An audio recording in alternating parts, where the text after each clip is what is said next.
kematian mahasiswi program pendidikan spesialis PPDS Anestesi Universitas Diponegoro Undip Semarang, Dr. Risma Aulia Lestari, mendapat sorotan dari berbagai pihak termasuk Kementerian Kesehatan.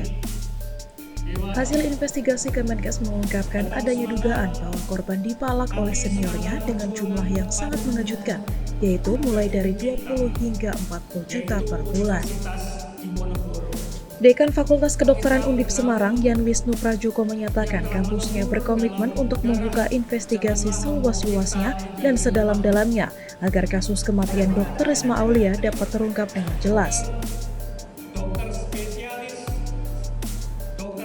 Justru itu Mbak yang saya sampaikan tadi, kita membuka investigasi seluas-luasnya dan diungkap saja.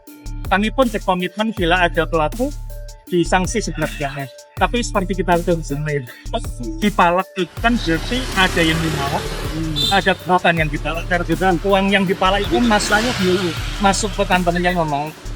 Jadi yang di sini bukan saja yang dipalak itu siapa saja, yang memalak siapa, besaran uangnya berapa, dan uang itu kemana, itu diungkap saja.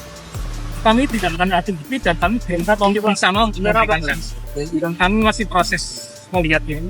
Tapi bagaimana kan karena public trust tidak boleh hanya internal bisa harus dari umum. Kami harus lihat lebih lanjut. Tapi seingat saya kalau laporan yang masuk ke kami tidak kan ada yang laporan masuk tapi kalau laporan kami yang yang dikatakan pemalakan seperti ini kan dari akan dijelaskan akan regulasi. Tapi aturan 80 jam ini sebetulnya sudah awal tahun ini tapi terkait jam kerja lebih dari 80 jam sepekan yang diterapkan mulai awal tahun ini, Yan Wisnu menjelaskan bahwa aturan tersebut diberlakukan dengan harapan proses pembelajaran tidak terganggu dan pelayanan pasien tetap berjalan dengan baik. Sementara itu, mahasiswa PPDS Anestesi Angga yang angkat bicara terkait isu dugaan pemalakan oleh senior. Menurut Angga, tidak ada pemalakan yang terjadi. Ia menjelaskan bahwa hanya ada iuran untuk urusan makan dan minum seikhlasnya. Angga mengaku pernah memberikan iuran sebesar 10 juta selama 1 semester, namun menegaskan bahwa tidak ada paksaan atau bully bagi yang tidak iuran. Itu gimana tuh mas? Harus ngomong pakai bahasa yang baku atau cuma mas, siap mbak gitu. Apakah betul tuh mas? Bagi saya, dulu kebetulan saya dapat yang sangat terbuka, itu terserah saja. Kalau saya, adik terserah saya tuh gimana maksudnya mas? Terserah itu bisa, kalau saya membuka semuanya.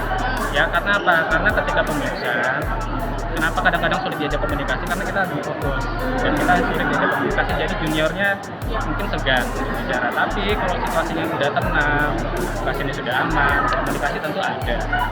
Tapi ada oknum seperti itu ya, oknum seniornya? Semester 1 cuma boleh ngomong sama semester 2? Itu tidak ada. Tapi ada oknum senior seperti itu ya mas? Begini, karena tidak satu OKA itu hanya ada satu semester, ada satu semester 1 ada 2. Kadang-kadang misalnya saya semester 5, adik saya ada semester 1. Ya, saya harus komunikasi dong. Ada berapa angkatan sih mas di PPDS? 80 itu berapa angkatan? 4 angkatan. Oke. Semester 1 sampai semester 8. Di kamar operasi kadang-kadang hanya ada semester 1 dengan semester 3.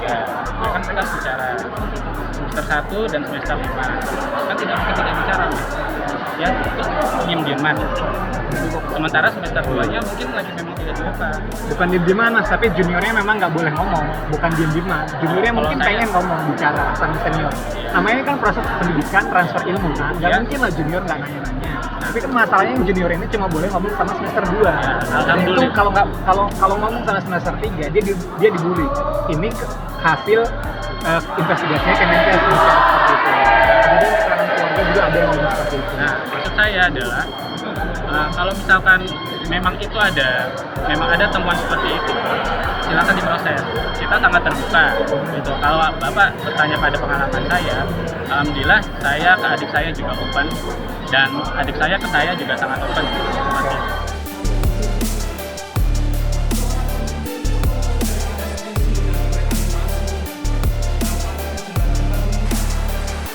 Di sisi lain, Guru Besar FK Undip Semarang, Prof. Zainal Mutakin, mengkritik sistem PPDS di Indonesia yang ia sebut sebagai bentuk perbudakan modern atas nama pendidikan dan pelayanan kesehatan.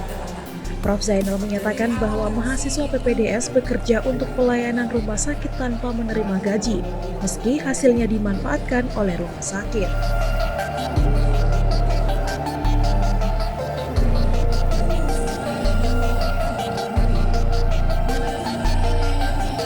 Sehingga harus ditambah Dokternya ya? jumlah perawat yang menangani. Jadi banyak tugas-tugas perawat yang itu karena tidak ada perawatnya dikerjakan oleh PPDS. Pak, Eksploitasi Pak ya, bener ya Pak? Iya. Pak, boleh ditegaskan lagi Pak soal eksploitasi tadi Pak, tadi itulah Pak. Ya, jadi saya malah bisa menyebut sistem PPDS yang ada di Indonesia saat ini, mereka bekerja untuk pelayanan rumah sakit, hasilnya diterima oleh rumah sakit semuanya, tapi mereka tidak terima gaji, itu bentuk perbudakan modern atas nama pendidikan dan pelayanan kesehatan. Itu jelas perbudakan, mereka kerja nggak digaji, nggak ada ikatan kepegawaian, sehingga tidak ada kesejahteraan, apalagi makan nggak dapat, ditambah lagi beban bayar Boleh. parkir. Oke.